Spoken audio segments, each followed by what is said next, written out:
Hello, Michael Imperioli. Before we chat about your role in Between Wars, would you please tell me how COVID-19 has affected your life? Well, the worst part is that we've lost some friends and a cousin of mine. About 4 or 5 weeks ago, my cousin passed away, and I've also lost 5 friends to this horrible disease. So that's the worst part of it. I lost a lot of work, but that's hopefully we'll make that up. It's forced me to take life a day at a time, I think. Well, keep it simple. I'm very sorry for your loss. Yeah. I had no idea.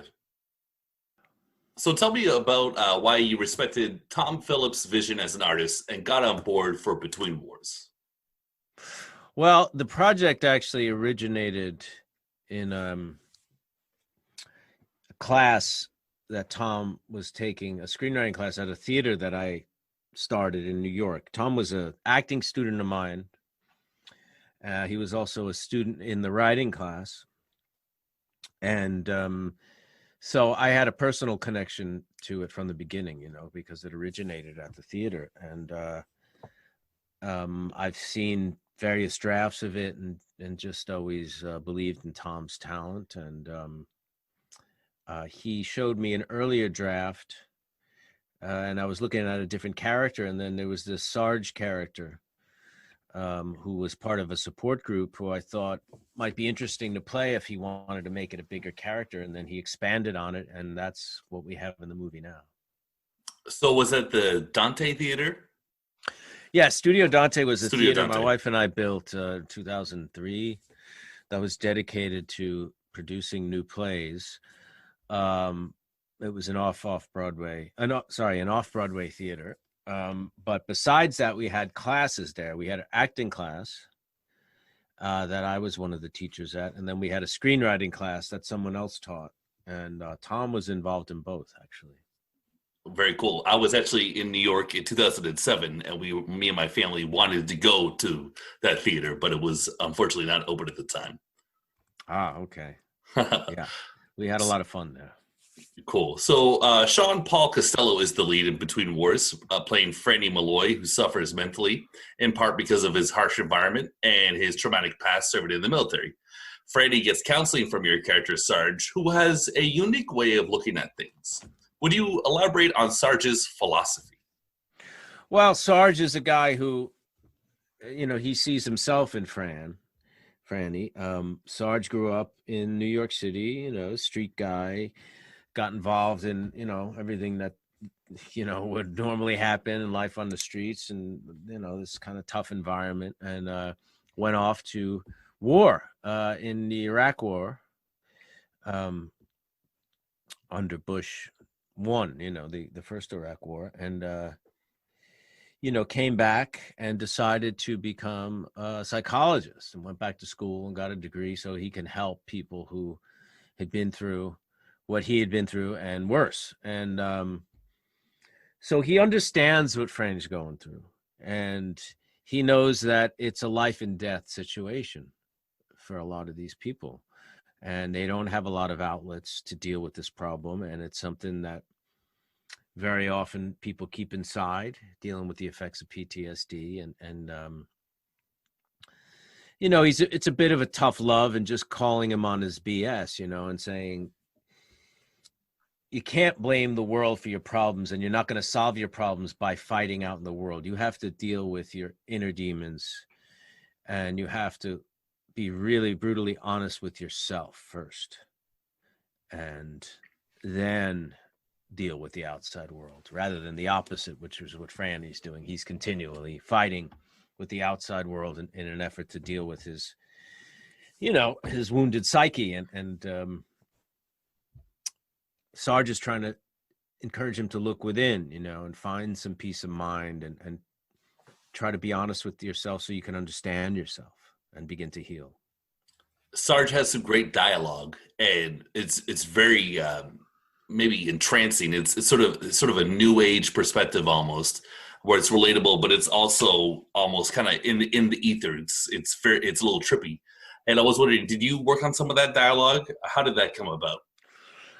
For the most part, that's Tom Phillips. I don't think I worked on it that much. I mean, I might have tailored it a little just to certain wordings and phrasings to feel more comfortable coming out of my mouth, but the conceptual stuff is all Tom.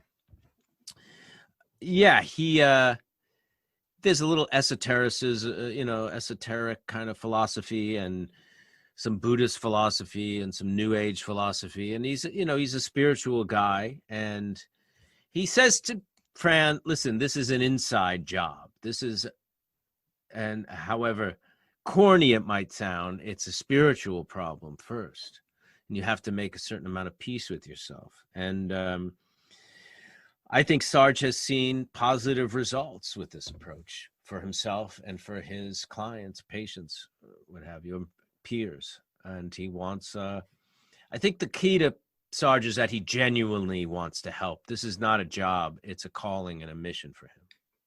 Right. So the Sarge scenes are very strong. There's, I think, 3 or 4. But as a whole film, how does Between Wars distinguish itself from other gangster movies? Well, to me, it's really a war movie, like a post-war movie. The after effects of war.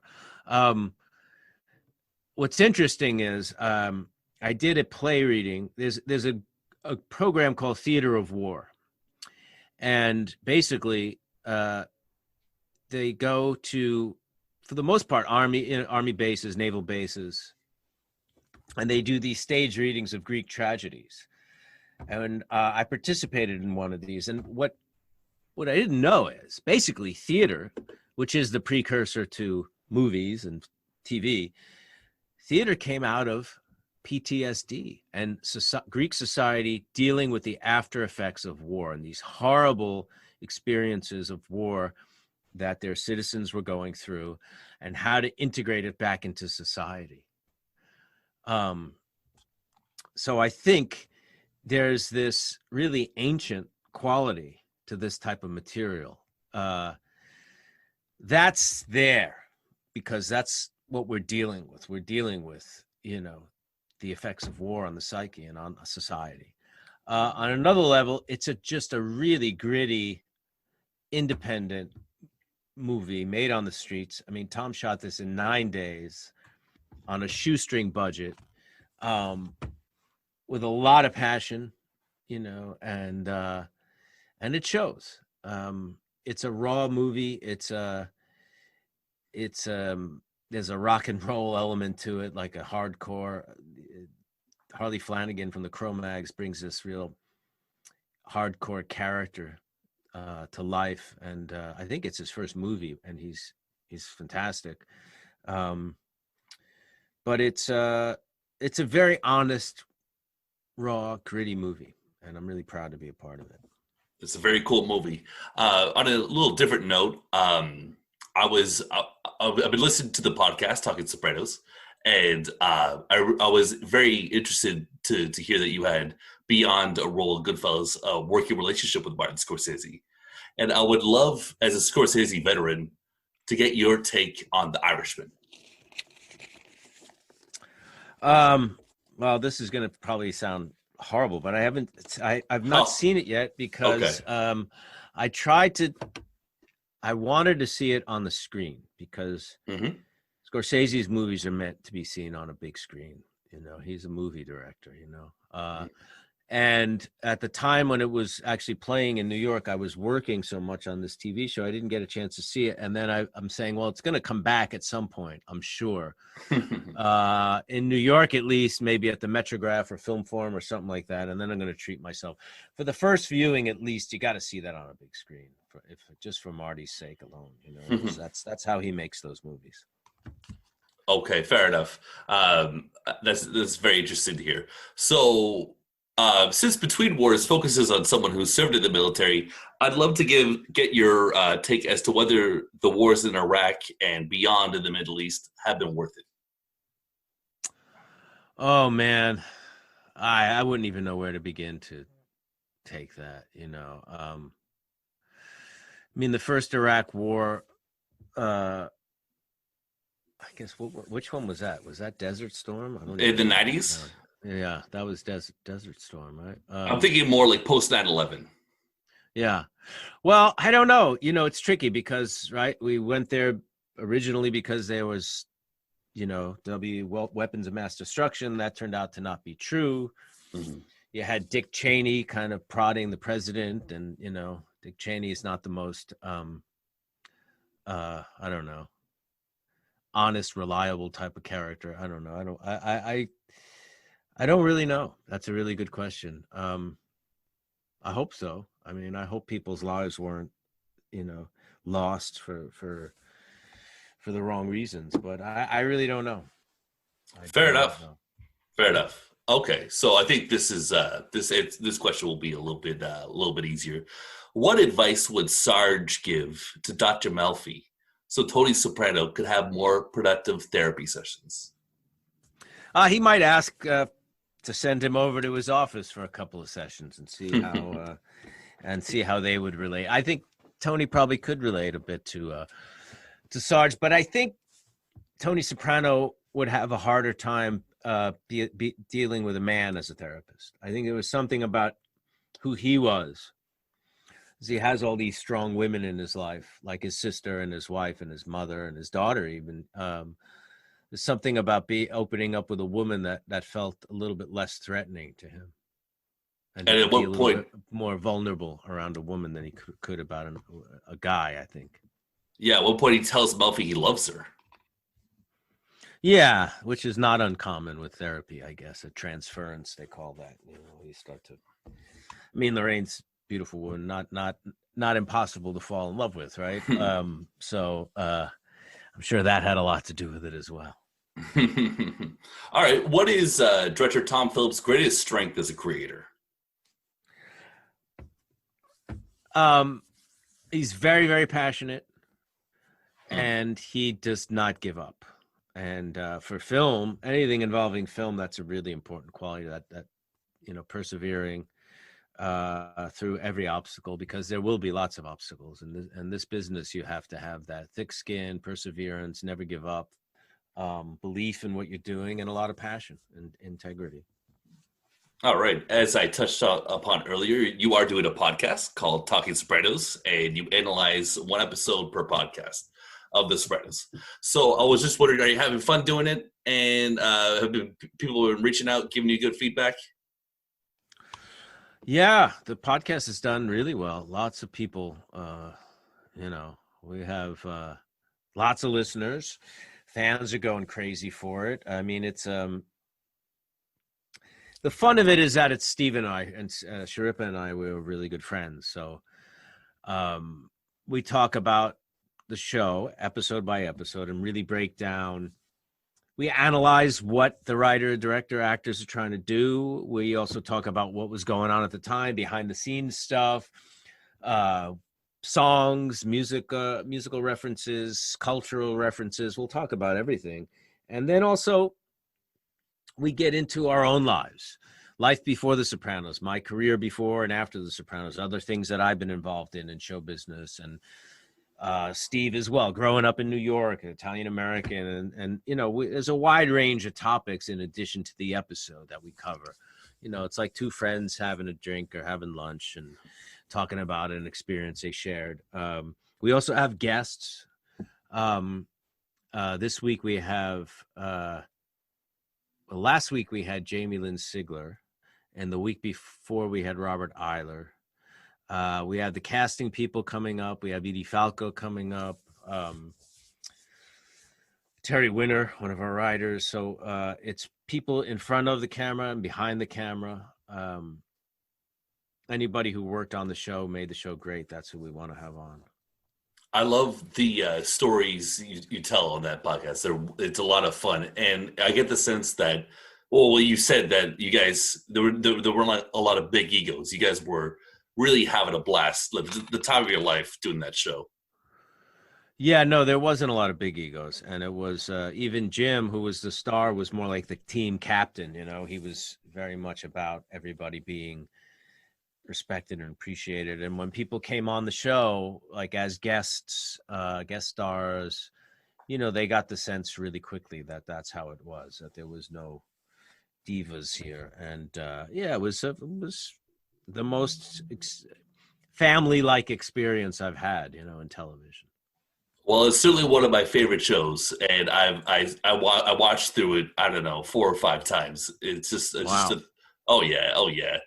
Come on, it's The Sopranos. It's the best. And like you guys said in the podcast, the attention to the writing allows you to do that, where you can catch things, and it's not just like it's not a waste of time, right? You can really learn something from that show. Yeah, it's very dense and very thought out, and on all levels, I think, writing, acting, directing, and people watch it over and over again, which I think is a testament to how good it is, I guess. I mean, there's a whole new generation of viewers. So it's one reason why we thought a podcast might work. In the last 2 years, year and a half, I've noticed there's kids in their late teens and 20s and early 30s who were way too young to watch it, not even born maybe when it was first on the air, who are obsessed with the show. Like there's social media, fan sites and meme sites and quote sites and all kinds of things like that. And a lot of young people are really into the show. And that it's one thing to have a success in its day. It's another thing for a whole new generation to pick up on it. That doesn't happen a lot. And sorry, David Chase, he wrote new dialogue for your characters. Am I correct for the podcast? He wrote some dialogue about of the characters dealing with coronavirus. It's pretty comedic, for the most part. It's not. They're all kind of. It's comedy stuff, but he did it as a way to bring some levity to the situation and give the fans something to laugh about. But I think it was episode 6 where we read those on the air. It was a lot of fun. Lots of fun. Great show. Thank you very much for your time, Michael. I'm very sorry to hear about your losses that you mentioned earlier. That I can tell you're really broken up about that. Yeah, man. I'm not alone. Lots of people have experienced great loss and suffering during this time. So we're all in it together, I guess. All right, sir. Well, thank you very much for your time. And would you just let me know what you're up to for the rest of COVID-19 before I let you go? Still doing a podcast and working on writing some new projects and just trying to stay creative. That's it. Waiting to hear if my series goes back for another season. Lincoln Rhyme, Hunt for the Bone Collector on NBC. We're waiting to hear. Everything's kind of in limbo right now because of what's going on, but hopefully we'll be back for another season. Okay. Well, thank you very much for your time. Thank you.